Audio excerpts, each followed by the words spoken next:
How's it going, people? Welcome back to the channel and welcome back to another Fourever Arsenal podcast. Obviously, you might have been expecting this the morning after the game, but I did remind people the other show that we're doing it after the Liverpool games are taken into account as well. Some may ask why, and we're going to get into it all on this show, that's for sure. A lot to talk about. We've dropped points again. Liverpool have followed that up with drop points of their own. Mixed feelings around that. Some say it feels worse now that we've dropped points. Some say it softens the blow. But again, we're here to talk about the regulars in the building: Jordan, Lee, James, and as always, people, just make sure you hit that like button. Make sure you're subscribed. It helps a lot. Obviously, put that notification bell on as well. And leave your comments for comments of the day. We didn't do it last time out because we had the super chats to get in. The live chat are part of the community. Same way the comment section are. So hopefully, I see a few gripes in the comments, but hopefully you can forgive us and just still leave your comments because it'll be an interesting one after this one. And I tend to go through the comments. But yeah, let me not ramble on. We've got a lot to talk about, and you know, it begins with the 2 points dropped. There's nowhere else we can start. But yeah, I mean, Lee, James, Jordan, like, what angle do we begin with here? Because you know my angle all the time. It's boring, broken record. What angle do we start with? Like, is it strictly the 90 minutes? Is it the lineup to go in? What's I think it started before that. Before that? I don't know about you, but you know, I've gone off football. Being ruined by poor refereeing and VAR and everything like that. Started at the Spurs game. I see a decision there where Tottenham, Newcastle equalise. I go, yes, that's great. I then see the handball and go, oh, that's going to be chalked off. For some unknown reason, beyond belief, it's not chalked off. I'm standing at Brentford freezing my nuts off when Arsenal score, right? And it comes up VAR check on Martinelli for handball when the ball's been smashed at him. I don't understand what the rules are on these things no more. Like, why are they checking a ball when it's smashed at you for handball when they're letting off a handball when it's clearly a handball? I don't know. Then I see the penalty that they don't get given. I think, oh, it's cool. It could have been a penalty, but I understand why it wasn't a penalty. And then I see the crap what I see at at Brighton. I'm standing in the freezing cold, coming home in the snow, and I'm asking myself, what is the point with all of this? With diabolical decisions. I will say that VAR got themselves back on track a little bit today with a couple of decisions in the Liverpool game. I'll give them that. Got a couple right there. I'm watching the Brighton game. I wasn't really watching it. It was in the background. And then Regan's coming and said, you've seen they haven't given this as a penalty. Can you believe that a referee is 5 yards away, can't see that that's a penalty? He has to go to VAR. It's ridiculous. The refereeing in this country is shocking. Absolutely shocking. And if we don't, as fans, do something about it, it's going to carry on. And it's ridiculous. And it's spoiling my viewing. I don't know how you feel about it, guys, but it cannot. We've got a great thing of football, and it's just totally incompetence by these people. And I'm sorry, you know, Pochettino, Poglicosta, might have got every bloody name is. He might get sacked in a couple of weeks' time. No one's going to turn around and say, "Oh well, you know, you got to let him off for the game against Newcastle. He lost there because of poor refereeing." No one's going to care. No one's going to care. But people will lose their jobs. People, I don't know about you, but this VAR, I'm not enjoying VAR. There was a goal. Was it? I think there was a goal. I think it was Kepo's goal that scored today. Right? Did you see the silence in the crowd once it was all going mad because of the goal being scored? And there was a deafening silence of 50-odd thousand fans for a minute. That ain't football, guys. It's not football at all. You know what I mean? All waiting for a decision, like, you know what I mean? It's not enjoying. It's not enjoying. Rant over about it, but I'm not enjoying my football at the moment because it's piss poor. Yeah, let me jump in on this. So let me caveat by saying we are 6 points behind Liverpool, potentially 9 points behind them if they win their game in hand. And Arsenal deserve to be 6 to 9 points behind Liverpool. I don't want anyone, and we all. I know what everyone thinks on this podcast, and I know that everyone. I know how we all feel, and I need people in the comments to understand that we are that far behind because we deserve to, because we haven't been good enough. But I think Lee really, he does raise a good point there. It so often we're talking about officiating. That's not the reason we didn't win this game. We were not good enough. That second half was poor, and I know we're going to go into it. Whenever we don't play badly, we leave no stone unturned. We will undoubtedly talk about it. But I get what Lee's saying. It's another decision that's gone against Arsenal, that penalty, that I think you could make a case for it being a pen. I think you could make a decent case for it being a penalty. But my point is, I've never seen it before, and I probably never will. I've never seen a Declan Rice yellow. Sorry? It's irrelevant, James. But, Jordan, that's fine, but we're here to review the match, and that's all part of the match. No. I'll let you finish. Sorry, but I've heard that point being made overnight. Oh, Arsenal get penalties against us that I've never seen before. I've never seen a guy stud a guy in the face on the football pitch. It's a foul. So you think Saliba has fouled João Pedro there? Is it a foul? I've got a scar across my eye, Jordan. I've got a scar across my eye, right? From when someone headed the ball against me, right? Yeah. Okay. I won the ball. He smacked into me. What was given? I'll tell you what was given. A drop ball and seeing if I was all right. Every time there's a clash of heads now, it's a foul. It's never been a foul. It never will be. And that is also, Saliba touched the ball. I hear you. I wanted to let James finish because James was in full flow. So I just wanted to... that point about it being never seen before, I just think it's irrelevant. But go on. Sorry. But it's not that irrelevant because clash of heads are a regular thing, and it's normally put down as an off the ball incident, as a coming together. It happens. Actually, what you normally do is check both players are all right. Instead, they've gone and actually penalised Saliba when he touched the ball. Look. I'm going to tear into Arsenal for that second half, and I think we all are going to, and rightly so. But I am feeling like, Martinelli getting a second yellow without knowing he was on the first yellow. I've never seen that before. Declan Rice and Trossard for kicking the ball away like half a second after the whistle. Well, that was Trossard and Declan Rice moving out his way. I've never seen those second yellows. And now this penalty, I've never seen that. And I'm not crying conspiracy. I'm kind of fed up of like talking about these kind of decisions. So I do understand the fan base's frustration on that side of things, but let's not let it mask over as well the fact that 100%. Arsenal are far from good enough. You mentioned the Joe Linton handball. I agree with that, Lee, and I think it's right that we use other examples outside of Arsenal so people understand that we're talking about the PGMOL, not just crying about our own games. Because I called out on my match report a week ago, João Pedro swinging an elbow at a player, and VAR looked at it and went, "That's fine because you didn't catch him." I mean, there really is a standard of officiating that is horrendous. But that's all I'll say on it. We'll move on from that. That was the first thing you wanted to touch on, Lee. And I do agree. I do agree with you. Listen, I'm going to say it now. I don't want. It's no excuse for our performance yesterday. I thought we was shocking. I am standing in there, freezing cold, snow coming down, right? I'm bored. I'm bored of watching Arsenal at this moment in time. They get the ball, they play it back, they get it back, they play it sideways. I've watched 10 minutes of entertaining football in 2 games where we come out of the second half against Brentford and tore a new one against them.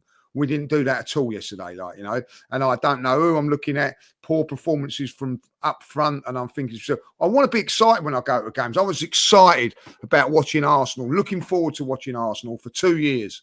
You know what I mean? We didn't win the league and all that, but it was exciting. It was entertainment, great goals. All I see now is like regimental football, and that's what it is. And regimental. I see Mourinho. People were saying he's had a good game and all that. And I thought, well, I'm going to look back at it today. He made 4 or 5 outstanding turns. What did he do with the ball after that? He played it back. Yeah, second half he fell off massively. I thought first half he was okay. You know what I mean? Like, we've been saying it. The performances have not been good enough. And I don't want to go too bad on things and all that. Like, we've got injuries and illnesses and all that. Like, I get all of that. I've seen. I don't know if you've seen the pictures of Martin Odegaard. You know what I mean? Like, it looked like death warmed up. He shouldn't have even been there, boys. You know what I mean? And they're bringing him on, and then you're expecting him to do well. Once you go onto that field, boys, I don't care who you are. Once you go over that white line, whether you're 17 years of age or you're ill or whatever, you put yourself up there. People ain't going to think, oh, he's ill, and give you excuses and all things like that. Shouldn't have been nowhere near it. Desperation. We're 5 days into the transfer market now. We haven't bought no one. Don't say it can't be done, because Tottenham had a goalkeeper there. A goalkeeper was put out months ago. They've gone and got a goalkeeper a day like. That's what you do. If you're serious about doing things, and Arsenal still in this title race, they've got to address the things that are there. We're light up front. We had 3 players out yesterday from 4 if you include Wanyeri now. So we got 4 out. You know what I mean? And you're might bring back Havertz, who's not going to be 100% if he's not well. 4 players out, and we haven't addressed it yet. And people go, "Oh, it's hard and all that." I'm sorry. You know what I mean? It's got. What are you waiting for? 5 and 6 to go down before what you're doing that? Thomas Partey going to play up front next week? Is he? I said he should have played right back, Rice. But anyway, let's not. Let me quickly ask, because I think look, we're gonna get a lot off our chests, all of us. Let's just very quickly. We mentioned the penalty. Who thought it was a penalty? Yeah, I'm glad you went back to it, because yesterday I said stone cold penalty. When I seen that he touched the ball, it's not a penalty, in my opinion. It's unfortunate, but I just think that it's on the borderline where you said you can see it given, and I just feel like Turkish, sorry, Saliba, he actually touched the ball. He touched the ball because João Pedro has headed it onto his head. He's not won the ball. But regardless, though, if you've got the ball at feet and you're running at a player, and then that player tries to take it past you, and he's kicked the ball trying to take it past you, and you've nicked it and then hit him, ref's given a penalty, but looked at it and they've seen that you've hit the ball. It's the same thing. It's just head. It's not been seen. That sort of a thing is not seen because seal dribbling or whatever it's called was taken away a long time ago to avoid them sort of things happening. I'm not saying that's what Pedro done, because it was just literally a turn. It wasn't a dribble. Is it called seal dribbling? I forgot what it was called. But I don't know. I don't even know that term. Yeah. People used to. There was a player that used to do it. He used to head the ball, and I remember someone just came and kicked him across the chest because he's just dribbling in the air with it. This was just an unfortunate thing. I think yesterday I said stone cold pen. I didn't see he touch the ball. Now I'm saying not a pen. It was a clash of heads, and it was on. Can I just ask the question, right? So, Jordan, you think it's a penalty, right? Okay, that's fair enough, right? Now you've seen the incident with Gordon, and that looked more a pen. The explanation for that, right, was it was not given as a penalty because it's an accidental clash. So why are you saying that one's a penalty and the one at Newcastle's not? So I'll answer that. There's 3 things that I don't, and you guys will know, don't really enjoy talking about: transfer windows, refereeing decisions, and in-out debates around managers. They're 3 things that I would have an opinion on. I don't get involved in those chats because they're just boring to me. I think there were 3 main controversial decisions given this weekend: the Gordon goal, the Brighton penalty, and today the Man United penalty. The Liverpool penalty. Right? I think all 3 of them are kind of close to 50-50. I don't think any of them are shockers. I don't think any of them are like, oh my God, how'd you get that one wrong? Right? You can fall on the left or the right side of it. I think they're all pretty much, I think they're very, very close. I think the Newcastle goal with the handball, that's that one you're referencing, Lee. The foul on Gordon when he smashes into him. No, both. Yeah, and the Joe Linton handball. Sorry, I don't remember that one. I remember the handball. The handball one I thought was the wrong decision. I think that should have been disallowed. That's one of the worst. When he smashes into him. That's one of the worst decisions I've ever seen. That handball. Well, that's incredible. And it's against Tottenham here, but I'm saying I cannot believe that wasn't given as handball. That's an original handball, before all these rules were changed and video. That is what a handball is meant to be. It doesn't matter if he meant it or not. It's a fucking handball. It doesn't, and it's changed the trajectory of where the ball's going. It's a handball. Like he didn't mean it, but it's a handball. But my thing with the sorry, I can't answer your question. I don't remember that. Fair enough. Sorry. But I just think generally, I mean, I went back and forth on the Brighton one, right? My first instinct was that's a pen, and then I watched it and I thought that's not a pen. My thinking was Saliba's moved his head to head the ball. And as is natural, when you move your head to the left, what happens? It comes back central. You go right, comes back central. No one heads the ball and stays there, do they? It comes back. He tried to head the ball, and naturally his head's come back. As it's moving back to its natural position, he's made contact with João Pedro. So for me, it was like that's not actually a pen. But the reason why I kind of gone back to I think it is a penalty, and we can talk about soft or whatever, and maybe it is soft, but there's still contact that Brighton could argue has prohibited the attacker from getting onto the ball. Now, I don't think he has stopped him. The contact is minimal, but they could make an argument. And let's flip it. If it was us, we could make an argument that if he hadn't made contact with his head, our attacker could have had a better chance of getting a strike on goal. That could be the argument. So that's the reason why I think it is a penalty. Some people, but I think it's close. It's the sort of thing where if it goes for me, I'm taking it, but I'm thinking that's a little bit harsh. If it goes against me, I'm like, that's harsh, but I'm not going to die on that hill. It's close for me. It's close. I understand. My concern isn't so much that, like, I think there's rarely a decision in football that you can't, if you're being totally unbiased, you can't understand in some way, shape, or form why they have or haven't given it. The Joe Linton one you described as one of the worst Turkish, and even then, some people will argue, but it's by his side. He hasn't stuck his arm out. Well, that's not what I think. I'm just saying. So there's very rare decisions that is like, what 99.9% of the footballing, watching population would agree on. My thing is that, like, it's the precedent they set with certain decisions they want to make. When I see Bruno Guimaraes elbow Jorginho in the head and João Pedro swing an elbow, and they're not sent off for that, but Declan Rice is for tapping the ball away. When I see like much worse contact, like Gabriel getting his shirt pulled at every corner, and that's not a penalty, but Saliba going for a header, slightly missing it, actually he touches the ball, catches Pedro, and that is a penalty. I'm just like, I'm really confused by the rules. What do they want the game to be? What do they want to be punished in football and not?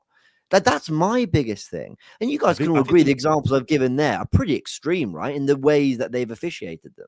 But I think we're conflating incidents, and I think that they can all be true. So I think mixing the Declan Rice one against Brighton in the first game with others that we all agree probably are fouls or penalties as well isn't really helpful, because the Declan Rice one is a foul. Now, we could think that rule is stupid, we can think it's harsh, but according to the rules, and I'm being that guy, unfortunately, according to the rules, it's a foul. It's second yellow. That doesn't mean that we should be forgiving someone's shirt being pulled. They're all fouls. Now, they're coming down hard on Declan Rice. I mean, you're saying, why not come down on the guy that's elbowed a guy in the face or try to? I agree. Yeah, there's got to be some logic as to what you deem wrong and right. But they're all fouls. I don't think conflating the previous fouls, because the Rice one is a foul, the Trossard one is a foul, however upset we may be, with ones that are more egregious, I don't see how that's helpful. Because I agree that, and that's why I won't go down that route. But I will go down the route and go back to the clash of heads. I've never seen a foul given for a clash of heads. I can't remember the last time And if there is a clash of heads, someone's won the ball and someone hasn't, right? So the one that and you see it so many times, people just going up for the ball and bashing into each other, and it's always a clash of heads. Stop the game. It's never ever. I've never known it. I've never known a clash of heads to be. If anybody can bring one up, I'm interested to know. What were you going to say there, Turkish? Pedro did win the ball, though. Right?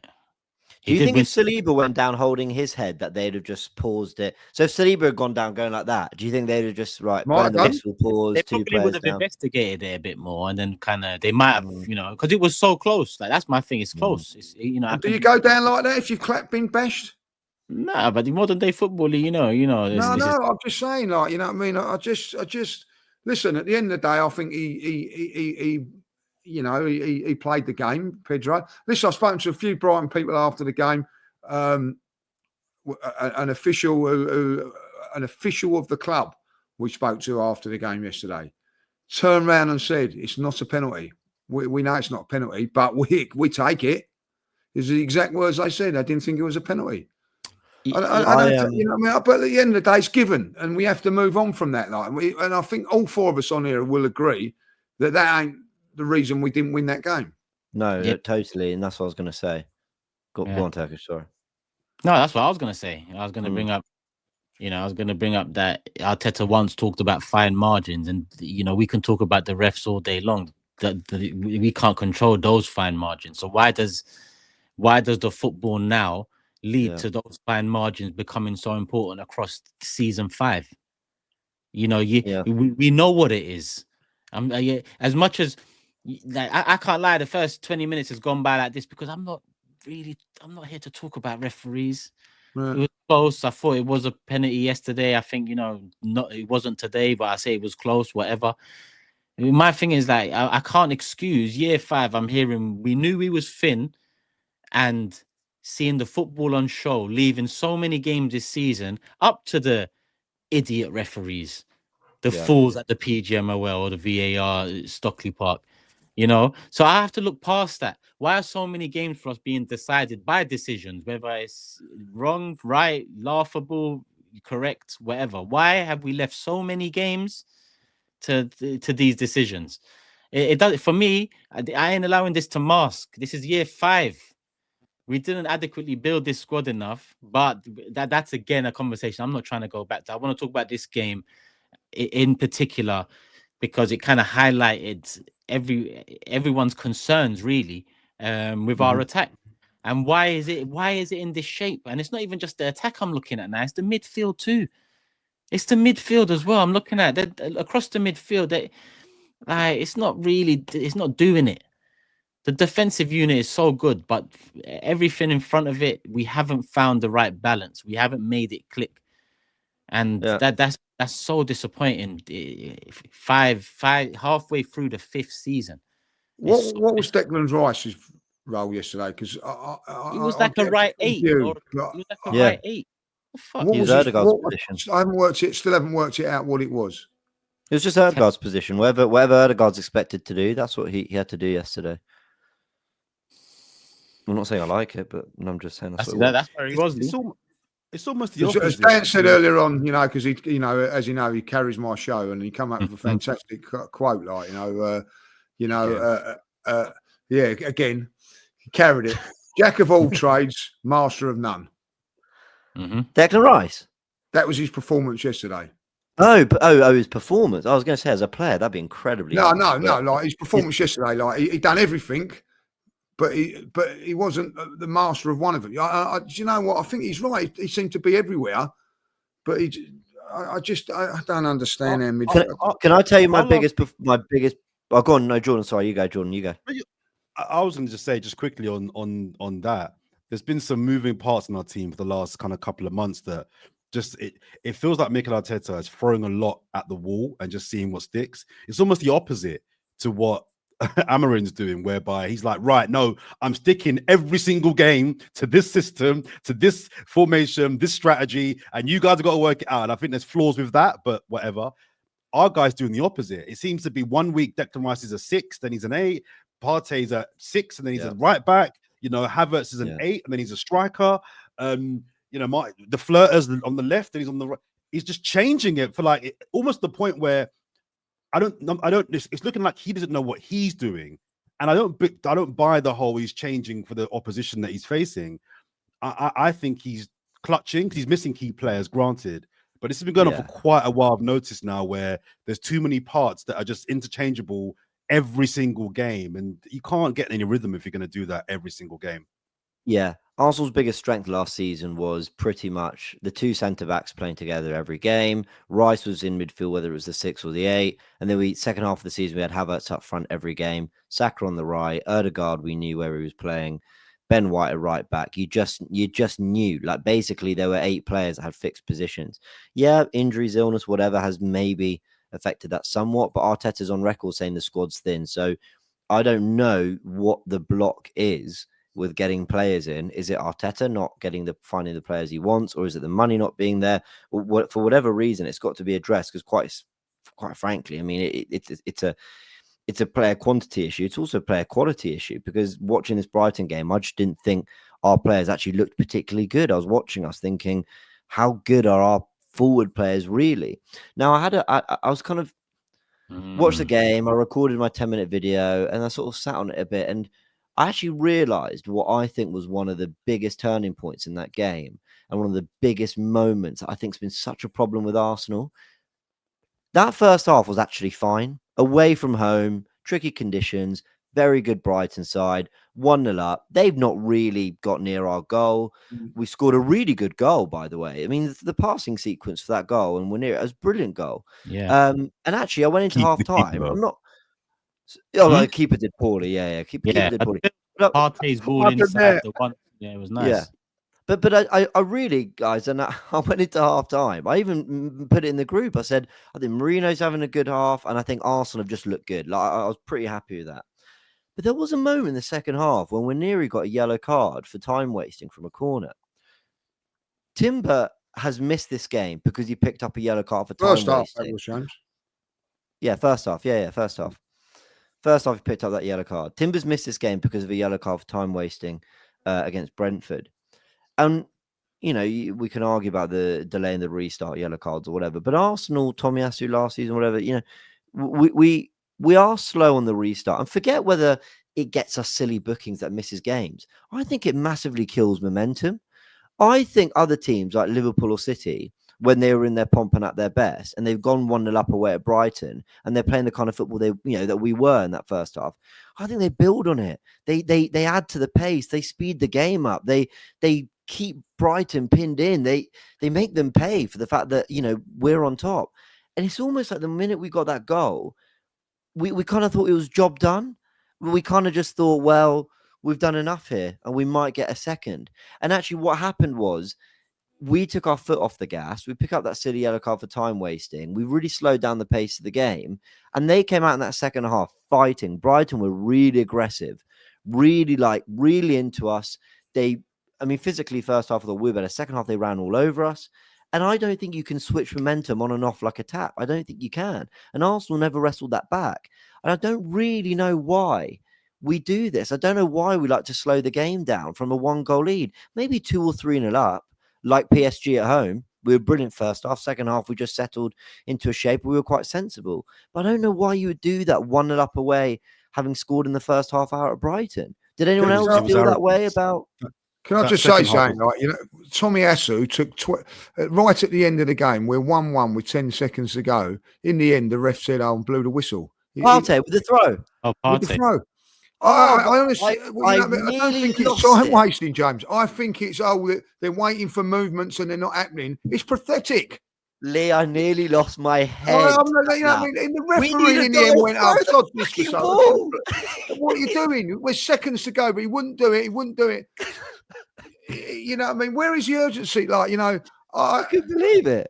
I could not believe what I was seeing here. And the referee in the end turned around and said, if you don't want to take it, let's finish the game. Yeah, he blew the whistle. You know what I mean? Like, what are we doing?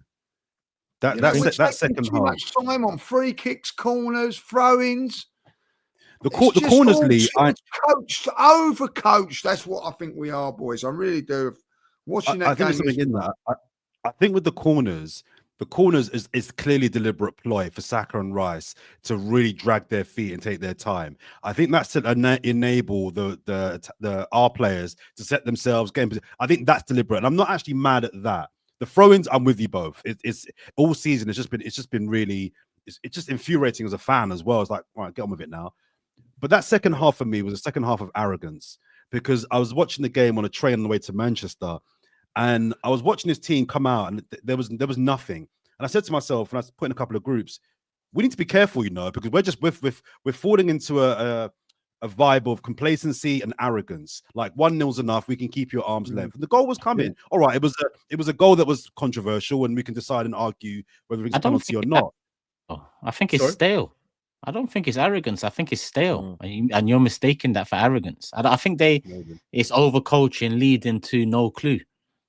On top of that, we were better. The quality. The first half we got better, but really we wasn't like it wasn't the only thing to separate us first half. Really was the goal. Yeah. There's no one in the side. I don't think, guys. There's no one in the side that has got any freedom to do what they want to do. It's all right. You have to do this. You have to do that. When he runs here, you do that. Even when it comes down to the throws, you don't throw it until this trigger point there. It's just too much. It's You know what it too reminded much. me I of, Lee? watched it back today. It's great. It's great to coach. Everybody knows exactly what they're doing. But in football, there's sometimes things happen. You have to improvise on the pitch and do something different. We haven't got a player that will do anything different. Nothing. And I think if they did, they'd get roasted. Where is our maverick player?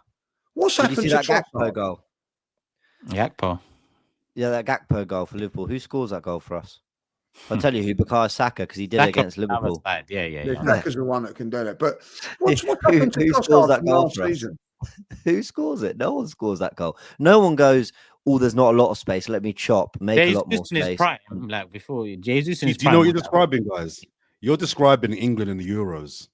Everyone's a system player. Everyone's got their places to be. Everyone's got their patterns. Everyone's got their areas. There's no one in that England team this summer that what England were lacking was someone that could just beat a man. So when Eze came on and Cole Palmer came on, they were the guys that they've not been coached to an inch of their lives. And it was the same watching Arsenal. Like, Lee's totally right. Everyone's got their zones and their areas, and they've got to do this, and you can't do that. And there's no one that just gets the ball and thinks, let's still 1-2 and go.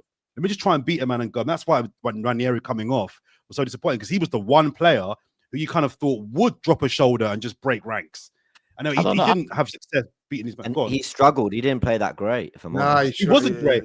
He wasn't great, but he's the one player that I looked at and thought, if there's anyone who's going to do that, it was going to be him. But no, he wasn't great. He wasn't brilliant either.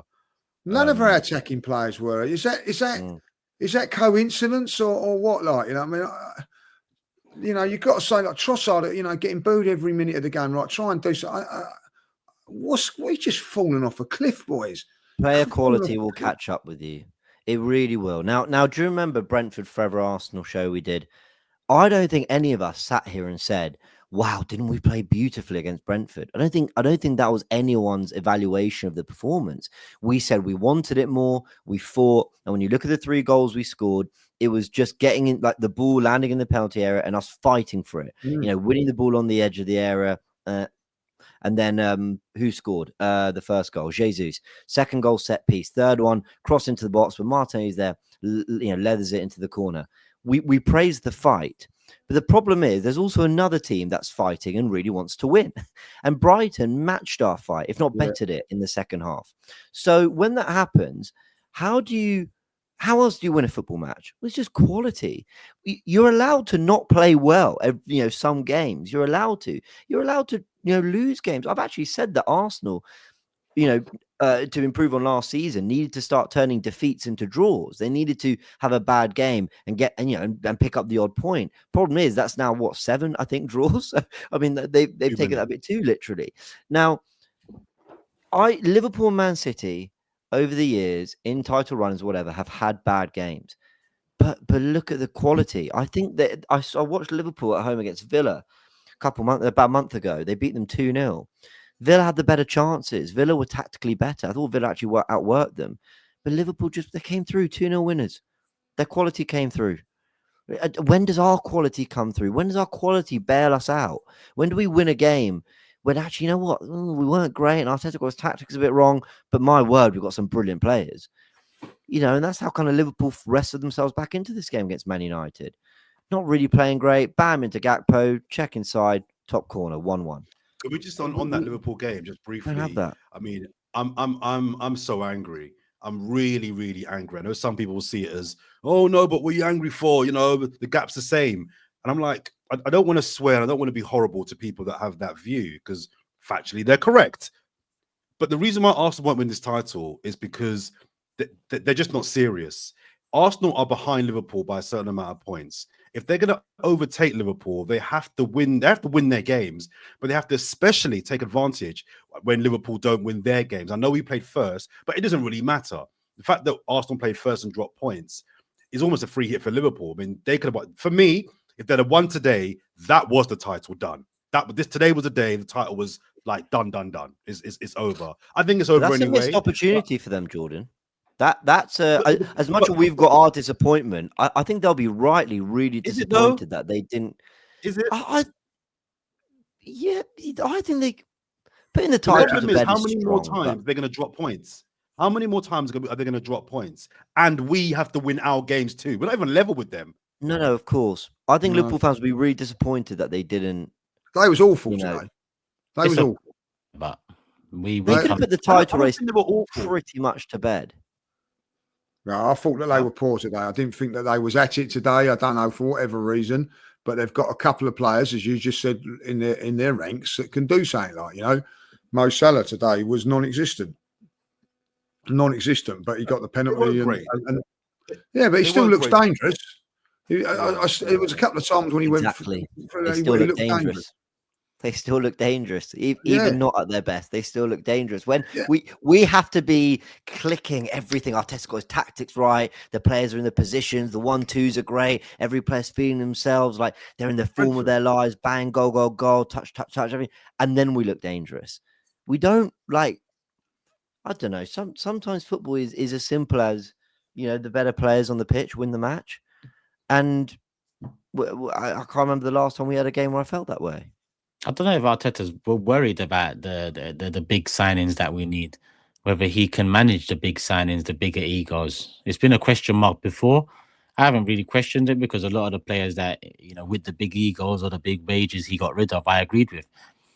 Whether that was Oba or even whether it was a Guendouzi who had a bit of an ego at a young age. I agreed with every single one. So I never really questioned it. But when we talk about these players that make a difference, more often than not, they come with a bit of arrogance. They come with a bit of an ego. They come with a bit of, I'm the guy.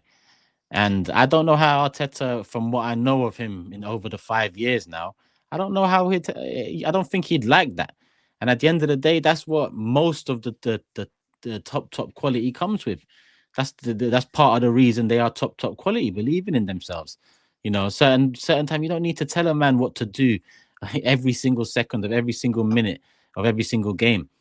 Sometimes let a man do what he has to do, especially when you have that confidence, when you have that. And I don't know if Arteta has that, if I'm honest with you, let alone the first hurdle would be buying one of those kind of players, because we needed at least 2 of them, maybe if not 3 in the ranks in some way, shape or form. I'm not talking all 3 being elite.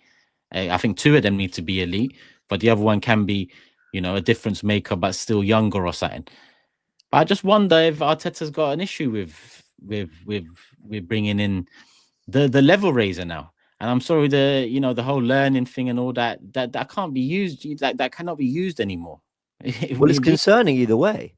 Of course. Either he doesn't want that kind of player, which is, for whatever reasons, for a management reason, whatever. I don't think it's that, but you know, it's a fair question.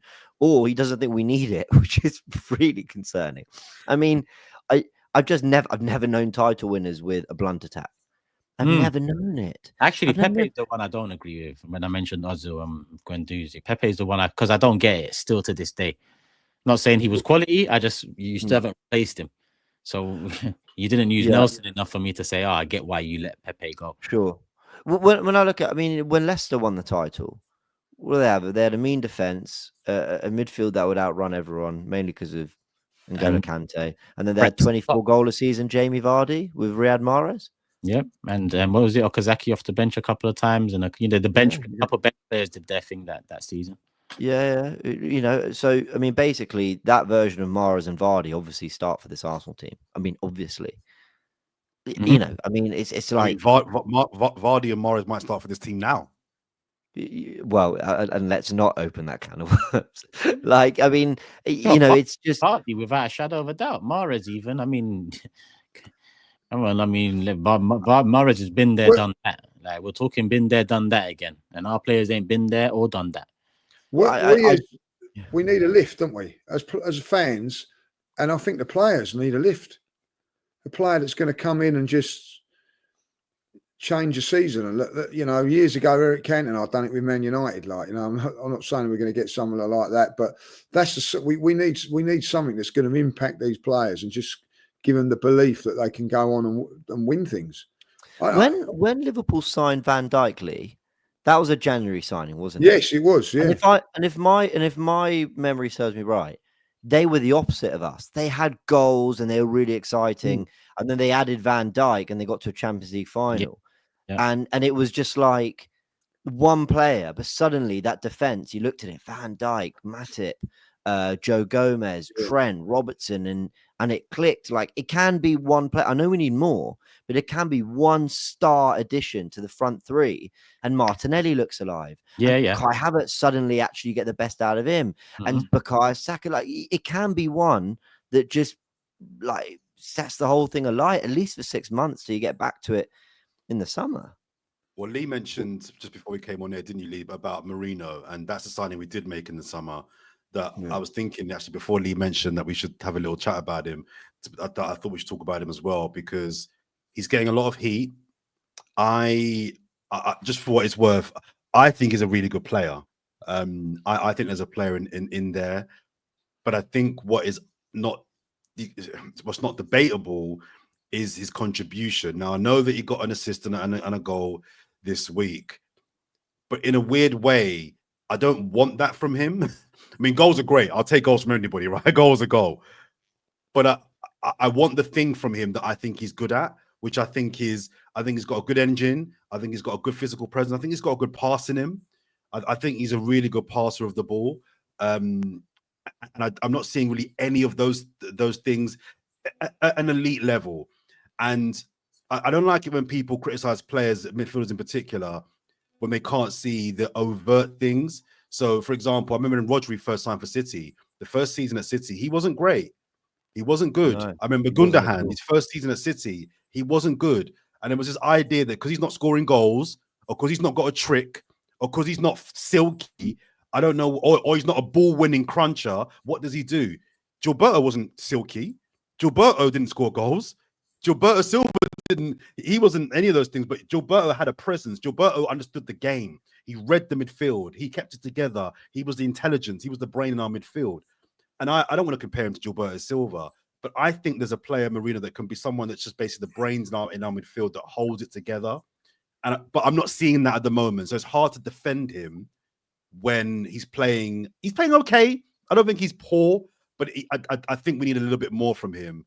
And I just thought it's worth mentioning him because he's getting a lot of attention right now. But I think he should get the criticism for the right reasons, not for the wrong reasons. If you get what I don't know what you guys think about. Yeah, I actually get exactly what you're saying. And his contribution. Well, listen, I thought the best thing about yesterday was the free kick that we put in low. Fantastic bit of improvisation. What a great free kick that was. Like, everybody's expecting it to go, I come in low. Yeah. Marino, left foot, put it wide. You know, happens, but he's on the end of it. Like, you know, so one way you can criticise him, but he's on the end of it. I've watched him today, and I criticised him yesterday because I want more.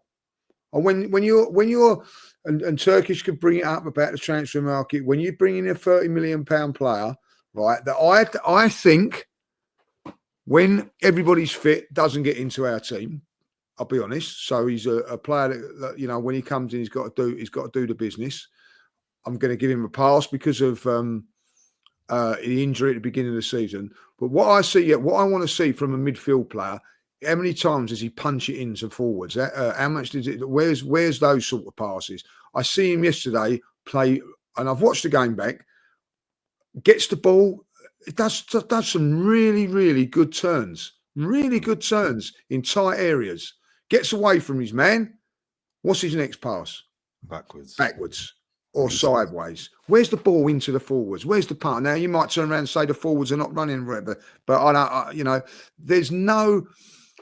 He plays safe, boys. He's safe, and he plays slowly. That I want more than safe.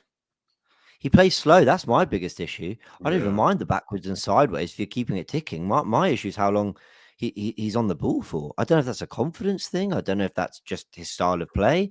I don't know. Maybe it's just quality. Maybe it's just not good enough to move his feet like quicker than that.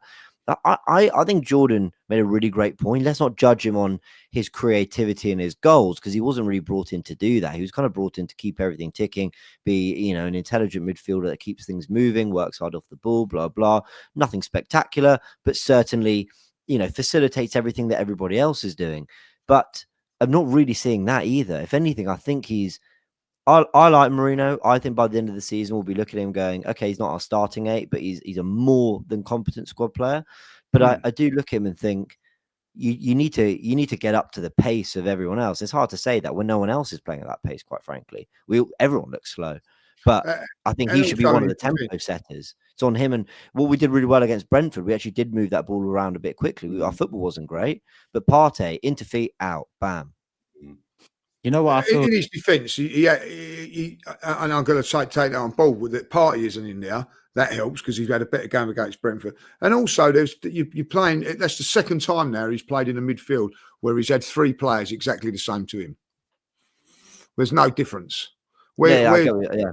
You know what I mean? I get what you're Like, saying. you know, like he hasn't got Odegaard to look to or whatever because he hasn't got that thing there. Part, as you say, Partey can play balls in between the lines better than anybody else. Jorginho was I don't know if he was not well yesterday. He was well off the pace yesterday. I don't know. No Italian tax to save him on that one. Sorry. Yeah. So, but I just think that, you know, that doesn't help when you've got 3 midfield players playing in midfield. I don't know if anybody's played midfield. Sometimes that can happen. You just haven't got that player going forward. The option of the forward pass isn't there. I've just criticised him for it. I'm trying to defend him as well. I agree. I agree with you, James. It's just slow. It just slows things down. But isn't that go on? Isn't that us now? What you just said about we slow things down people need to believe me here. Yeah, it saddens me to say this. Yeah, because once upon a time, and this wasn't that long ago, when people used to ask me, James can testify here on my behalf. When people used to ask me what's the most important thing I asked in terms of, you know, going on the run we did last season and, you know, getting so close to it and the season before, I consistently said Mikel Arteta. So I bring that into play now because this is on Mikel Arteta. Mourinho has been everything that everyone else has been generally across the side. Poor. He's coming to a poor side, being the key signing that we waited all those months for, and we spent a bulk of money on alongside a defender, but he's the midfielder. So we're not expecting anything on the attacking front from a defender. We're expecting you to defend, slot in. With Mourinho, we're expecting a bit more because we left him as the solo guy. On top of that, we brought him into a team that's very stiff, handbrake on. We've been playing like that all season. Arteta's been making decisions that, I'm sorry, but the Bournemouth red card, taking Sterling off, 4 minutes to go of the half, that shows what he's on. And it showed what he's on again, well, consistently over the season. There's something, whether this is the way he wants to play, I don't know. But for someone who talked about fine margins so much, it's looking spooky now. And Mourinho has been disappointing for sure because I liked him. I like him. I think if you put Xhaka from 2 years ago into this Arsenal side, we're as frustrated with Xhaka as we are with Mourinho. If you put Mourinho into the Arsenal side 2 years ago, he has a better time. We have a better time. So that's on Mikel for me. That is on Mikel. Imagine Xhaka in this midfield now. I would be tearing my beard out. It'd be so frustrating because there's nothing left of that left-hand side for us. So, okay, Mourinho comes in. He's meant to be our upgrade in the 8. Not our first, by the way. Let's not forget, since Willock, it's been Lokonga, it was Havertz, and now it's Mourinho. None of them have raised the level. When you look across the board at our midfielders, I'm sorry, but the attacking technical quality, because we have technical quality in Jorginho, but I mean on the attacking front in midfield, non-existent. Even to the point where Odegaard, I'm not saying non-existent on his behalf, but there is also something missing from him to be a pure 10. So in the midfield, we have no real threats in terms of on the goal. And Mourinho slotted into there. He's a basic midfielder, essentially. And he looks, in my opinion, worse than he actually is.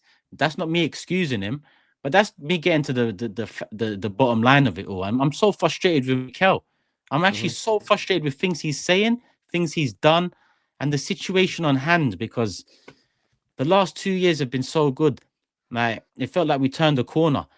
And now it's just that, and it's not 8 years ago, it's not 5 years ago. I know that before people remind me. But whether you're 2nd, 4th, 5th, 8th, you're not a champion. And that's what it ultimately comes down to. So I agree with what you're saying there, and I can't argue with what you're saying there. But the last 2 years, I don't know how you guys feel about it. I know we haven't won the league, right?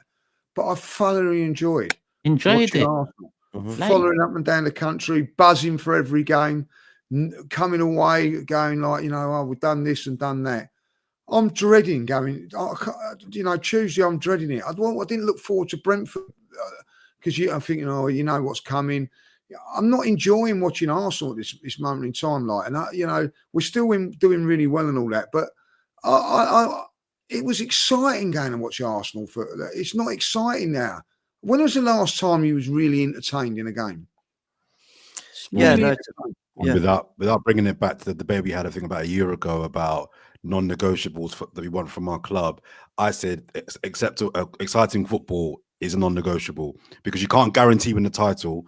What you can guarantee is that the fans, us that pay our money week in, week out, Lee standing in the snow and the rain and the cold, can at least watch some good football. That Balance. for me you can guarantee that. Balance. There has to be balance. Yeah, We can't I play just think one you year can't after guarantee. year under Wenger. We're playing good football and it's accumulating to nothing. Get the hell out of here with that shit. Start winning shit. You know? Yeah, well, we but played only well under Wenger. We had no defence. Either way, it only comes so far. So there has to be a balance to it. A balance. You just can't guarantee a title. You can try, you can push, you can be great and still come second. But what you can guarantee us, I want to get off the roller coaster and say, hey, that roller coaster was sick, and remember it. Every time I get off this roller coaster in the last 20 years, it was all right sometimes, but yeah, it ends quite badly. I don't want to feel like that. Give me a roller coaster that ends well. Yeah, I want to win. I want to win. I just think you're not doing your job properly. If you're the Arsenal manager, you have those resources, you have those budgets you're spending, and at the bare minimum, you can't give the fan base good football to watch week in, week out. He's saying a lot. He's saying a lot of stuff that reminds me of Wenger. Well, I'll tell you this now, right? I'll tell you this now. We'll carry on playing like we are now, right? I guarantee you, I'm not going to enjoy it to the end of the season, and we ain't winning the league. He's got to change something. If we're to win this league, something has got to change, whether it's personnel coming in or his attitude as a manager has got to change, because we ain't winning nothing with the way we're playing.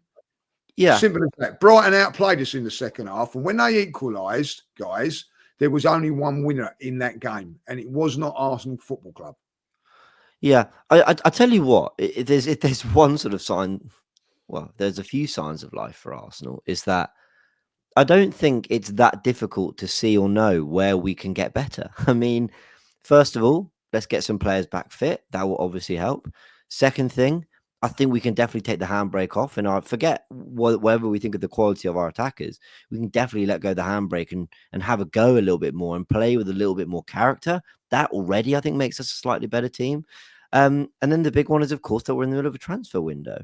I mean, when all is said and done, we're in a Carabao Cup semi-final, looking good in the Champions League, on FA Cup home tie, and Liverpool didn't capitalise on the way they should have and let us get away with it for another week. Now, it's probably just postponing the inevitable, but I'd still rather they don't win games than do. Arsenal can still do a lot. That doesn't feel that difficult to raise the levels significantly. And we know they're capable of it because they did it last year, the calendar year ago. They did it this time a year ago. They literally, a couple of tweaks, we're going to put Havertz up front, a couple of players stayed fit, boom, and we went on a run. And the problem is Arsenal haven't shown ability to go on a run this season, but we hadn't really for the first half of last season either. So there's work to be done there, but I don't even think we're looking for a miracle. I don't think we're asking Arsenal or Arteta to do anything that changes us from an 8th place side to a title winning side. I don't think it's that big a jump. I think we can genuinely make some very tangible quick fixes to go up levels and still have a really good season. I'm concerned about the next 2 games. I'm concerned. Sorry, Turkish. Newcastle and United. I'm concerned because if United play like they did play today on the weekend, this is not going to be the easy game we thought was going to be a week ago. We still might win the game, but if United play like that, because they can away from home, they can just bank in and they've got the pace there on the counter, that's going to be a harder game than we expected. And Newcastle are on smoke right now. Newcastle will come to the Emirates. No, they need a cup as well. They are not going to come to the Emirates fearing us. They're not. And they're not resting players, either, Joel. Sorry? We better not. If I don't see anything that looks like our first 11, I'm going to be fucking furious. I agree. That Newcastle starting 11 has to be our best team. Who knows what that looks like because Waneri's out injured now, okay? But I expect Saliba, Gabriel in there with Raya. I expect Timber. Pick your best left back. I don't care who it is, but pick one of them. I expect Rice or Partey in there, if not both with Erdegaard. He better be well. It's probably going to be Jesus on the right with Havertz up front. Pick Martinelli or Trossard. You know what? Give them a run of games because Martinelli actually, got a few goals and finds himself on the bench. Was that illness? I don't know. But my word, go full strength for this Newcastle game. He has to. Would you guys go full strength, show hands? Yes. Yeah. This Well, game, not yeah. Man United, but this game I would. I would both. Listen, I don't No, know. because you've got Spurs on the Wednesday. They can't play these games. Okay, they do look tired, but I mean, I'll make just a couple of changes. I'm asking too much, probably. I think against United, I'll make a couple of changes because I think you got to. But for me, because Newcastle's a semi-final, get to the final, and if like the Man United game, as much as we want to do well in the FA Cup's the first round. You know what I mean? You could pull out Manchester City away, Liverpool away next game, and all that. We might see Neto in the FA Cup. Hey, yeah, a deadline day signing. Wow. I wouldn't go massively. I wouldn't go massively on it. We could see a new signing against Man United. Why are we going to give exciting? Don't piss off Turkish. I think Reyes he's made his debut in the FA Cup against Chelsea, didn't he? If I remember rightly. Man, or does he need a rest as well? What are we doing? Resting keepers now. Just play your first. It's a new signing. He's alone. He's alone. He's off back to where did we get him from? Bournemouth? I don't even know where we got him from, man. Would you play Neto in that game? Because you can't play on Tuesday. I'd play Raya. No. He's done. Neto's finished. That goes down as one of the worst signings in Arsenal history. I don't care. So that's why I'm so gutted with this season because I'm just seeing things that remind me of some bullshit that I've lived through already. Whether it's what Mikel's saying or what we're doing in the window, Raheem Sterling on deadline day. Do you know what this reminds me of? Neto, we bought a cup-tied keeper for a cup that he's cup-tied for. Like, come on, man. And come on. They're fucking taking the piss. When you actually think about it, it's awful. Someone got sacked for that. Somebody else got and then he's not going to play in the FA Cup. Maybe Edu. But Edu left. I mean, maybe they looked at him and just went, Edu. Somebody got fired for that. You had all summer to sign a goalkeeper. And on deadline day, you bring in the cup-tied Bournemouth number 2. I mean, it's an absolute shocker. It's one of the worst deals I've ever seen. At least Sterling, there's still hope. Listen, Sterling at least has played his part in the cups a little bit, right? Neto's not even available for them. It's just a disaster. One of the worst transfers of all time. He's going to go on an amazing cup run now. And what club have you seen on the verge of winning things do this? What club? Name me another club that's done this aside from Arsenal before. Name me another fucking club that does this bullshit when we're on the verge of winning things or they're on the verge of winning things. Name me another club that does this in world football. I mean, Real Madrid signed Joselu. Amongst other players. I know. Joselu even done, he done a bit of business in the Champions League. He did, I know. He did all right. He did well. Sorry. In and out, he done a job. See you later, mate. I was trying to think. No one does the bullshit we do. Neto's going to come good. He's going to come good in the FA Cup, boys. Have faith. By the way, I know Joselu was good. I was being facetious. Last thing we need is a goalkeeper mistake in the FA Cup. He costs us. And then think about how I'll be flipping again. Our loan signing comes in one game, costs us, and please, no. FA Cup is important. FA Cup is important. It's important. So it all is. It all is. I want silverware because I think a lot of us figure though. Both. Yeah, both huge. I mean, a lot of people are talking about the Premier League defining our season, and I understand why. Because what's happened is with Man City falling off and Liverpool just taking complete control of this title race, it's made it just even more unacceptable. Basically, if it were City having the season Liverpool were having, I do think the narrative would be a touch different. We'd still be really disappointed in ourselves. We go, City again, Guardiola again, whatever. It's because Liverpool have leapfrogged us after us finishing above them the last 2 seasons with a brand new manager and are doing what they're doing. But I'm still looking at the season as a whole. The Premier League won't be the only thing that defines how good a season we've had. And the Cups and the Champions League, obviously the Champions League, but the Cups still matter too massively. This week coming up, we were debating Turkish, which one would I guarantee 2 wins in? Brentford and Brighton or Newcastle and Man United. And I was leaning, I wasn't sure, but basically I said Newcastle and Man United. If we come out of this next week with a 3-1 win against Newcastle and a 1-0 win against United through to the next round, I'll be buzzing this time next week. And it doesn't change the complexion of the Premier League whatsoever, but I'll be super happy because at least we've taken control of some of those other cup competitions. Of the cups, yeah. Can I ask Lee, would you take a 4-0 win against Newcastle, a 4-0 win against Man United, if it meant a draw against Spurs? No, I wouldn't. No. No, We've got to beat Spurs. We've got to beat Spurs, and because I still think the league is still there for us. oh, Lee. Liverpool are not as great as what everybody makes them out to be. They're good and deserve to be where they are. But Arsenal, I see vulnerabilities in Liverpool. I see them today, and they could have actually lost that game in the end. They're all over the place at times today. At home, that's another game that they've dropped points at home. They've got to go through some difficult away games yet. Believe you can still do it, but you've got to go and win your home game. We've got to go and beat Spurs, and we've got to go and beat Aston Villa.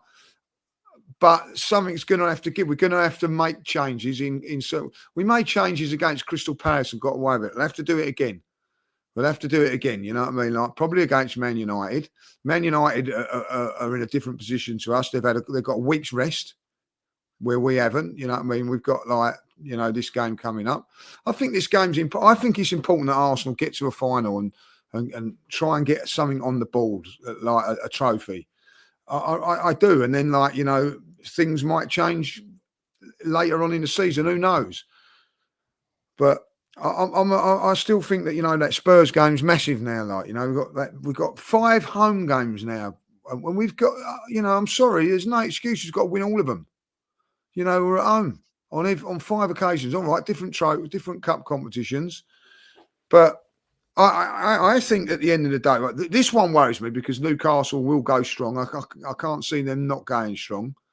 As I say, Liverpool will go strong, Tottenham will go strong because they've got easy games at the weekend where they can rest play. We can't afford to do that as much. I'd imagine Liverpool are going to play a completely different 11.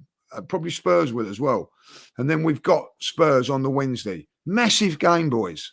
Massive game. All of them. We've got to win it. Doing a live watch along. We're doing a Fourever special watch along. Is that what we're doing? No? Yeah. Are we? Tottenham at home. Was that the plan? No. So I'm just saying, innit? Huh? To get big money for me ticket. You lot are smiling. Let's get past the 2 games first. Yeah, see what happens. All right, you know what I mean? So I just think, listen, I did win the Carabao Cup. Let's get to it. Let's win it. But Carabao Cup, neither win it or lose it. It doesn't define Arteta's season for me. I'm not going to be any unhappier with the season if it turns out the way it looks like it's going to turn out. I'm not having this though, Turkish. I've had people in my groups, people putting in the channel this morning like clueless Arteta. He's not clueless. I'm not having that. You know what I mean? But what I will say, he's got things wrong. He's done really well to get us in this position. You can have a debate if he's good enough to get us over the line to the thing, and I think that's a genuine debate now because I'm on the camp that maybe that he probably won't on what the decisions that he's been making, but I'm not having it that he's clueless. You know what I mean? Over the last 2 years, I've thoroughly enjoyed watching Arsenal and following Arsenal, and he has to take a lot of credit for that. He's a smart man. He's far from clueless, but he is becoming.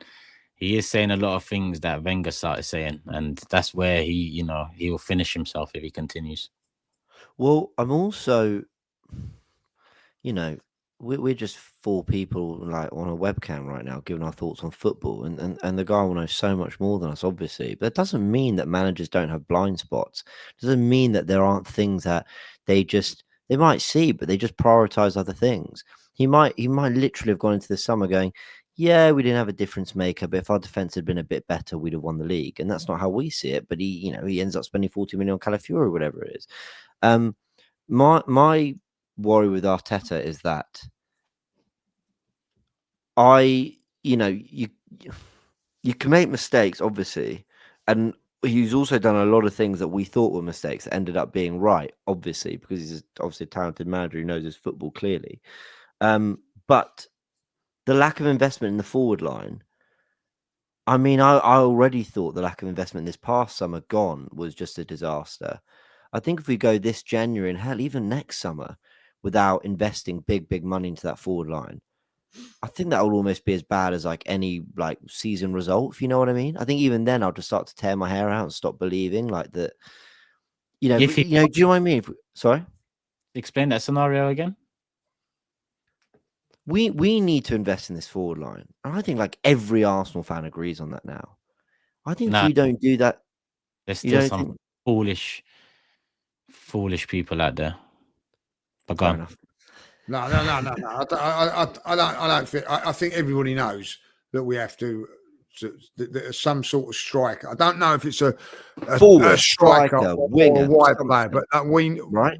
I think everybody knows we've got to do that. Everybody knows that. If we go the whole of January and we don't sign someone, I'm going to be worried. And I'll wonder about the club and the money available and the ownership, whatever. Well, But if we then go this January and then the summer again, I'm happy to put my ticket on Ticket Exchange every week and come and do watch-alongs. If that's the case. But if we go another summer, before people think that might be far-fetched, oh, we're definitely going to sign a forward in the summer. I thought that the last summer. I thought that the summer before. Like, I thought a player was coming in. It was meant to be Kudus a couple years ago. There was meant to be Osman was the big target this summer gone. Like, it was always meant to, there's always someone we were meant to get and it never happens. And there's an excuse and a reason why. It was meant to be Mudryk 6 months before the Kudus summer and it ends up being Trossard 27 million.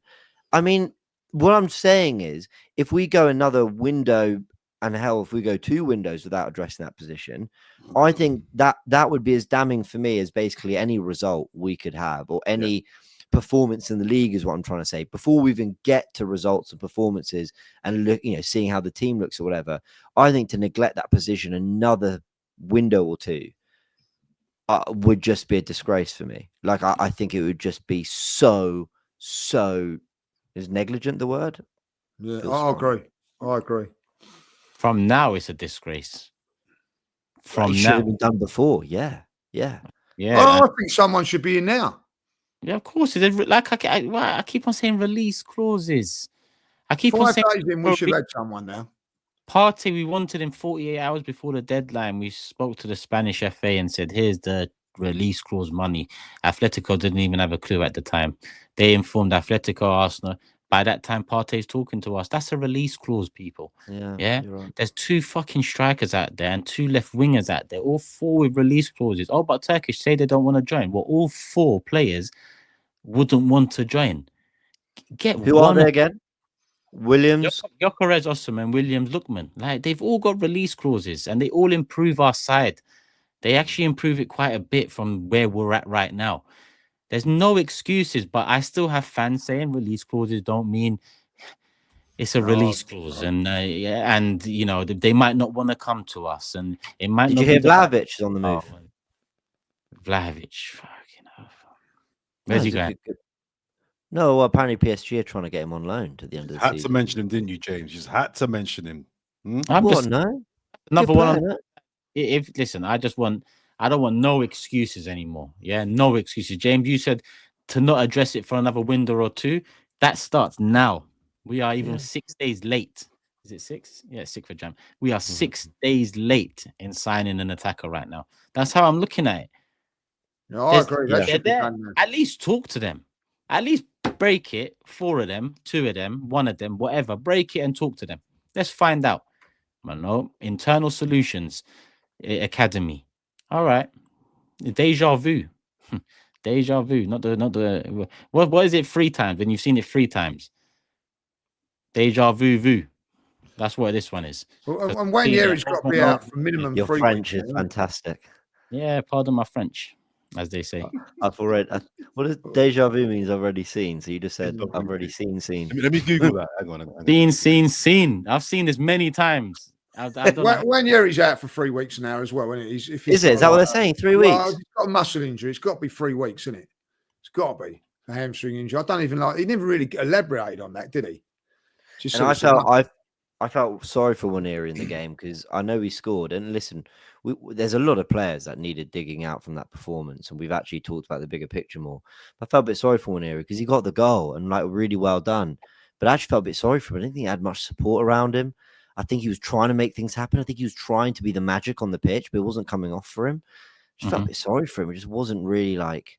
I Yeah, thought he was just better wasn't at like Brentford, that. and he didn't score. I thought he was much better against Brentford actually.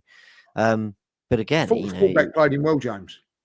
I thought yeah, the no, fullback but played him well. the thing is, Brighton were bringing it back to the game. Like They've got Brighton were good good. players. Like Brighton were good. That's Yeah. okay. But you want to go out swinging at the very least. Oh, Yeah. don't gonna. Sorry, go on. I'm No, gonna what touch were it. you going to say? Have the days gone when the better club, the one that's vying for the bigger honors, in the last 10, 15 minutes, create wave after wave of attack? Where Yeah. we didn't. Like Exactly. the way we get, either we'll run into the corner flag against Ipswich, or we're just limp. Just Exactly. Yeah, we like, didn't create. oh, it's sickening. You're thinking, do you lot know? Like the throw in you lot talked about just is the perfect example of everything. You need to get this ball. Even Tobias Diallo did it in the United Liverpool game as well. But so it's a common thing in these systems. Isn't there a panic button that comes maybe 10, 15 minutes? Fuck the system, hit that red button, and let's just do the old Give it school. large. Yeah, put the big Put man it in in the the box. mixer. We're in a Put mix. the Well, little man- we did on Party's header, by the way. Yeah. Again, Gabriel like, up front, you know, just something. Yeah, but just wave after wave, but nothing. It's the it wasn't wingers. nothing. We had one chance, and that was that Party header. Like, you know, I said, we get one more chance, and it never come. I thought Well, it was also, awful yesterday. also, it also made me wonder: is that a system thing, or? And I know it's going to sound like an excuse for the players. It's not, but did the players also look dead on their feet? You know, and if they are, it's because we haven't like rotated enough. We haven't had the squad depth. You know, we're playing the same players. For whatever reason, Arsenal at no point looked like they could grab a hold of that game for the last 15 minutes and make Brighton feel like, oh, okay, we fought valiantly. It's 1-1. This is going to get tricky now. Not once. I mean, Brighton looked more like scoring, actually. In fact, they should have when they cut it across goal. Yeah. I just got a couple of pieces of breaking news here. So there's a film called Deja Vu. Yeah. Deja vu, yeah. Denzel No, Washington. Deja Vu is a film, right? And also I knew I Seal had- Dribble. Seal dribble what? is a form of dribbling in association football. It's performed by flicking the ball up on the ground onto the head, whereby the player then proceeds to run past the opponent, yada, yada, yada. It was outlawed, as Turkish said earlier on, because someone tried to take out a player. Look at that, man. I'm teaching people whilst hosting shows. No, I didn't know that. I didn't know that. I'm impressed by that. I had no idea.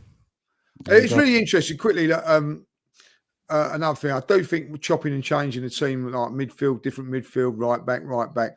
It's very interesting what Eddie Howe turned around and said. He says that he's reluctant at this moment to change his team because it's playing so well and doing this and doing that, and he knows that maybe that changes will have to come, but he's reluctant to do it.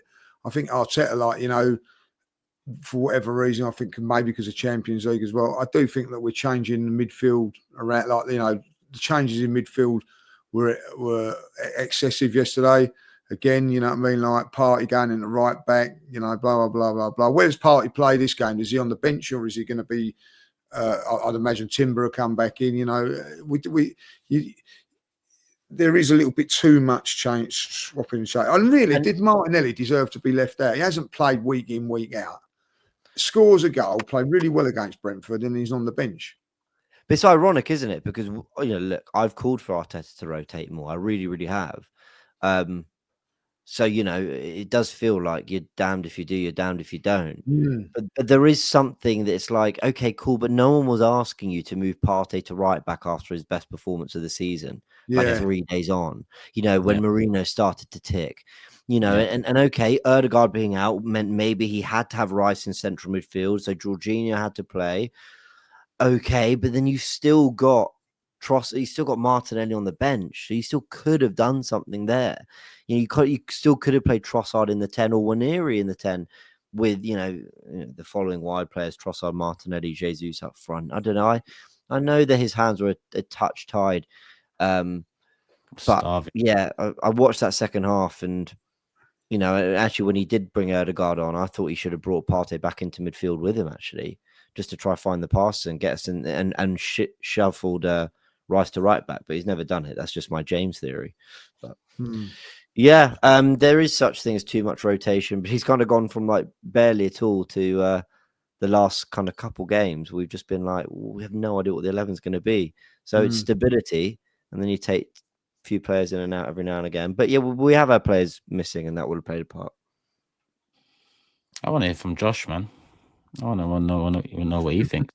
I really do want to know what he thinks, man. Be excited, man. No, but at 6 years, I want an update. I want to, you know, I want to understand why in January we can't move, like, you know. Not exciting at the moment. It's been exciting the last 2 years, but it certainly ain't now. Yeah, certainly. I would like to know. Yeah, and I guess Josh Kroenke would answer this. Why, if we have every intention, because some people are saying Isak in the summer, that's the big deal we want to do. It's like, but why can't so the money's there? So why can't we spend it in January? Now, maybe there is a reason, but I just want to know why. If we know we can spend money in the summer, why can't we spend it in January? I don't really get that. But the budgets might be done season to season rather than year to year. Yeah, but we didn't spend much in the summer. There's no signs of FFP concerns. We sold pretty well with Smith Rowe and Nketiah. You know, I don't think, what was our net spend? Like 5 million or something in the summer just gone? Minus what? We was like 10 million up or something. 15 yeah, so million. negative 10. Yeah, right. Yeah, certainly. So you know, there surely had to have been a budget. Surely Arteta would have had money to spend even if those sales hadn't gone through. Or maybe not, in which case that's concerning. You know, I want to know the business of football. And also when they're saying, yeah, we run this line, it's just become accepted in football. Like, oh, but they wouldn't do that deal in January. Well, but they clearly would, because why do we have a window? Like, clubs would clearly do business in January. They just, you know, it just comes at a premium. You just pay a little bit more. You've got to force the hand a little bit more. And that's not going to be true for everyone, but some. Yeah. I don't think that's necessarily true. I don't think the window's there because teams will do business. The window's now become entertainment. It's now become an industry of itself. This is why I don't think there should be a January window personally, right? The January window is just for Sky. It's something TalkSport and Sky can just generate interest and excitement. How many teams genuinely do business and good business in January? Not that many. There's been good deals been done. City signed Laporte, you know. There's been enough good. There've been good deals that have been done. But what I'm saying, the window is generated to package content. Do you know what I mean? No, but it's there. It's there. Take advantage of it because we need something. January is only something if you don't do it right in the summer. That's how I look at it. But January is there. We didn't do it right in the summer. So James is right. Like it's here for you to move. It's here for you to do something. But the reality is, James, they ain't gonna do that, bro. Because you know it's too much ambition shown. Don't worry, we'll get a young protege or something, and that'll be the next project we have to wait for. While Saliba and whoever else decide to move on over the next 2-3 years, while we wait for the next person in line and the next person in line. It's the same old shit. You know, if it's true, this is according to Athletic, that Kudus has an £85 million release clause. And look, some of it, okay, I know, I'm obsessed with this player. And some people in the comments might say, James, you're crazy for when you spend this money. But basically, would West Ham say no if we went to them in January with 90? Do you know what I mean? Like, if we went to them with 90 in January and went 5 million more than the release clause that we're willing to pay in the summer, we'd just like them a little bit earlier. I mean, maybe they would. But, like, they're not having a season where they're on the cusp of European football. There's no European trophy that they're competing for. They're sussing things out with the new manager. They might even want to spend to add some of the players that he wants in January. Maybe that's a non-starter, but I just feel that's just a wish, though. Like, if someone knocks that back with unrealistic, James, then you can always say 80 for Gyökeres. How about that for realistic? But that's your wish. That's something you're asking. Can the club do it? Yes, the club can do that. The club can do that. You know, whether they do or not, that's the topic on hand, and that's where it's really, we've seen it all before. They're not going to do that. They're not. I just remember that year I said, is Vlahovic even real? Yeah. I even look back at Mudryk and Caicedo now and say the same thing. I say the same thing, as real as it sounded. How do you go, offering 100, near enough 100 mil for a winger, then proceed to buy another goalkeeper, another left back, another midfielder before even entertaining that same position you was about to spend 90 fucking mil on? How am I meant to believe that? I know, How it's am I strange, meant isn't to it? believe that? And now he's talking about internal solutions for the attack. Hold on, 18 months ago, you tried to buy a winger for 85, 90 mil. Yeah. So what's going on? And even over those 18 months, our wingers have got worse. So I just, the foolishness that people believe sometimes, and are fed, and it's just and it's pushed me to this end of the pessimism scale, because how can I trust anything the club do? It's always just I deep end. I think, nah, that's nonsense. You want a striker like Vlahovic, you go get Jesus, and don't ever buy a striker. When was Vlahovic? Apparently 2.5 years ago, right? So we went for a 9-9 2.5 years ago, and since then we bought 2 4.5s. I think it was 3 years ago. It was January 3 2022. years ago. So Arteta wanted a gunman 3 years ago, 9-9, proper 9. But we bought 2 4.5 since. Arteta wanted a 90 million winger from Ukraine 18 months ago. We haven't bought a winger since. All right, Trossard come in and filled the gap. Filled the gap, stop gap. Trossard is not a winger in the profile of Mudryk, by the way. Before everyone says, we bought Trossard, he's not the same. So I'm not saying I wanted Mudryk. Like, I couldn't give a shit. In fact, I'm glad we didn't get him. But like the profile, I was glad we went for a Vlahovic type. I was glad we went for a Mudryk type at the time. It looked like an exciting winger. Gunman, exciting winger. We've identified that 2-3 years ago. We still need it today. Today, let alone number 8. Although, just slightly concerning that he wanted to spend that much on Mudryk. That has to be said as well. Yeah, it's true. That is slightly worrying as well, if we're being really honest. Like, oh God, I mean, yeah. Anyway, let's beat Newcastle. 1 hour 22. Let's beat Newcastle, please. We're all saying go strong. I'm just saying go strong and go strong and go strong. That's what I'm saying. Newcastle United, Tottenham, strong. Leeds kind of caveated strong with maybe rotate against United in time for Tottenham. But either way, I think we're all in agreement. You go as strong as possible against Newcastle. Yeah, I'd bring Lewis Skelly back in, by the way. Yeah. I thought Calafiori was okay against Brighton, to be fair. My biggest issue is that you're going to need to control the midfield. That midfield of Newcastle's get about. Joe Linton, Guimaraes, Tonali, they're in your face. They're difficult. Brilliant they're midfield. physical. Well, yeah, it is. It's a very good midfield. I mean, to be fair, they probably all start for us. But, we need to get control of the ball. And it's going to be the press-resistant players like Lewis Skelly. It's going to be the technicians like him. I think you almost need Lewis Skelly, Partey, Erdegaard and Rice. A balance of physicality and class, just getting on the ball and playing. Because we're going to beat Newcastle by playing through them, not trying to match their game, not trying to go physicality for physicality, not trying to bully them at the Emirates. Play your football. And they'll try to take the game to us. They'll try to stick it on us. You play through them, you're going to have chances. Tottenham, right, as bad as they have been, Tottenham, they had chances in that second half. They cut through them. We need to be expansive because we will get opportunities. And then we need to trust Saliba and Gabriel to deal with Isak and Gordon and Murphy. All right, cool. So let me bring up the table because it's coming up to prediction time. That's how the table's looking. I'm the only one with a point. I predicted 2-2, but yeah, everyone else went with a win. Newcastle at home. James up first. 3-1. 3-1. I don't even mean it, but we'll run with it. Jordan? No, I don't see us winning that convincingly. I'm thinking a draw, Newcastle are good. I'll go 2-1. but 2-1 not confidently. 2-0. 2-0, 2-2. Shit, man. Yeah, I was thinking 2-2. I just don't know. That'd be a disaster, by the way. Of course, it would be a Yeah. disaster. We've got to win this game. I really don't know what to expect from the team. Hence why, you know. No, I don't know. You don't know what you're going to get, you know. And Arteta actually said it's really bad news with Nwaneri, didn't he? When he mentioned the.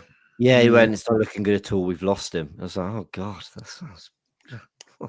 Yeah, so for the audio list, Right. apologies. 29 games played, 29 predictions made. James still top on 27. Jordan just behind on 27, but less correct scores. Lee's in third on 23, and I'm in fourth on 21. But a reminder, if you are listening on audio, that I've got 115 charges over my head, so that's why I'm bottom of the table right now. But yeah, that's why. Yeah, that's why, and rightly so. All right, cool. On that note, I think it's safe to say we can move into comments of the day from the last show. Big up everyone on the last show as well, the live chat, everything. We'll make sure we bring you more live Forever Arsenal podcast moving forward, and I'll make sure I let the rest of them know when I make that decision, rather than being late with the call. Thank you. Let's do it. Who wants to go first? Can I go first? Go on. I said, haven't watched it yet, the podcast, but I'm guessing Lee says I'm a big fan of Havertz.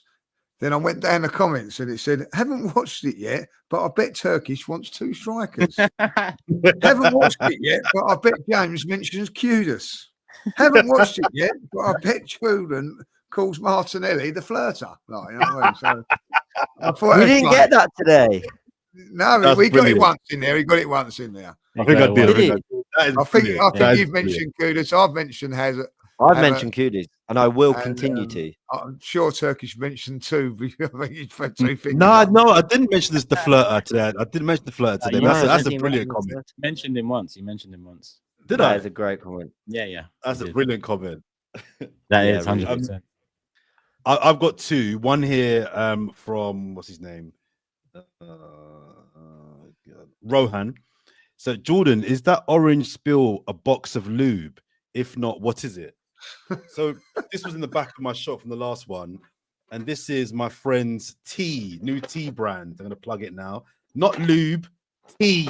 Yeah, you see it? What's lube? Man said, "What's lube?"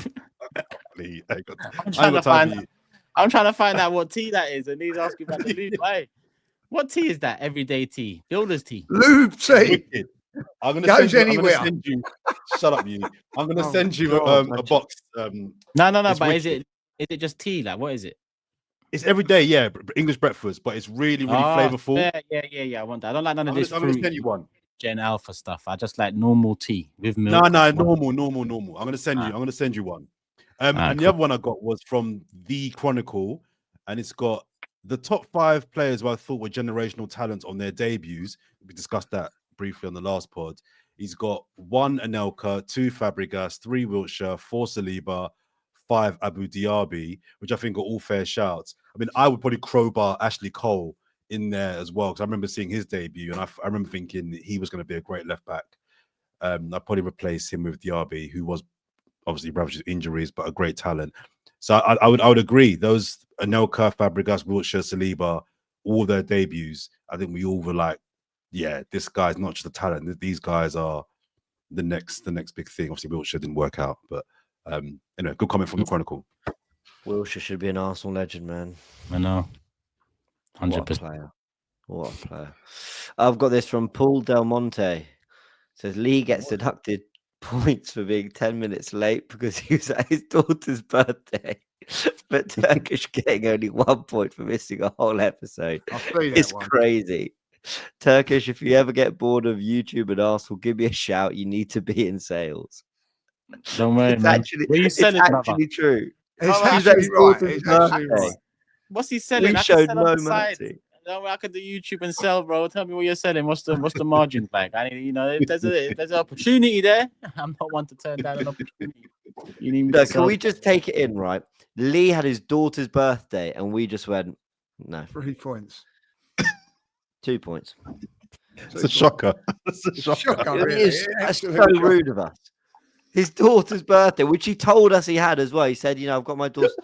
And we just went, Did don't care. 2 points off. It's outrageous. Yeah, but you savage? gotta I like it. go big on your liar, and then you get away with things. But if you give, Where's you're Sharoy? given- Huh? Don't Yeah. see Sharoy these days. I think, he got a point docked and he sacked him. Simple as that. You know what I mean? No, I think that was a good one. I think I point back on the board after the predictions. So Sort of went against got him off at one lightly. time, and that was it. as is. Never My to one, be seen again. my one was on the Yeah, same mate, line. show. Where's Sharoy? That's what a show should be called. Where's Sharoy? He's gone. Don't Sacked worry, by he's Turkish. ready. If I need him, he's ready. But I don't expect to be on trial again this season. Oh, I do. Oh, you expect to Come be on trial? I think he's playing for the Arsenal now. I think it's really Sharoy playing for the Arsenal, not Marino. I don't know. You know what I mean? Never Ah, see him no more. don't worry, he's back soon, man. When I need him. Daniel said, "Did you hear that echo?" I did, but it's gone. Ah, it's gone. Turkish Gone, definitely gone. should. I actually agree with this one as well, wholeheartedly. Turkish definitely should have been docked 3 points, not normally sticking up for Jordan, but James and Lee sold their souls. Great podcast. I did. What's going on here? For a I pair of darts tickets as well. Can you imagine? So easy. No, man. So Shocker. easy. It'd Don't be a feel good sorry. night, though, Turkish, wouldn't it? It'd be a good night. It will be a good Be night. right. It will be a good If you night. turn up, How much, it'd how be much a are good night. darts tickets, by the way? You I'll have be to there. dress up at the darts. I'll be You go waiting. dress up Turkish. Dress up. Yeah, you dress up when you go to the darts, don't you? As Yeah, what? you got to go in you can go in fancy dress. Yeah, We can go, Yeah, Turkish. you You go- got to- yeah, you can go fancy dress. fancy dress. we can go as Batman and Robin. Or Pinky in the brain. I think you should go as Voldemort and Snape. I might give Jordan my ticket after all, man. Don't worry about that. Don't worry about that. Well, why don't you ask Anyway. the community? Community, let us know what should Lee and Yes. Turkish go dressed as to the darts. It's that. innit? Yes. Great Don't worry about that, question. man. Jordan's got my ticket, man. Let us know, man. We'll read out the best replies next episode. I don't dress up. But we move. And on that note, I'm gonna call it a day. 1 hour 32. It's been maybe our It's longest. 20 to 1 in the morning. I've got to be up at Marathon. 11. Come on, that's I'm about to round it up and you're interrupting me. So I don't know. Do you want this to end or should we continue? Ah, Got to be I've up had a at good 11. time. Good Nah, so therapy, have I, isn't it? man. It's good therapy. Better than the 8 a.m. ones, man. But we I'm move. buzzing now for Tuesday. Thanks, guys. I'm buzzing for Tuesday. Thank you. No worries. Listen, Tuesday, another big game, people. We'll be back on Wednesday. Nice and early with the review on that one, with the preview for the United FA Cup game. Oh, But yeah, you know another what? cold one. Huh? It's another cold one. 1 degree Tuesday Oh. night. Thanks for that, Lee. Yeah, sorry about that. Weather update there from Lee before we go as well. Wrap Forever up. Arsenal. Wrap up if you're going to the game. I ain't even gonna try wrap this up. We're just gonna end it like this.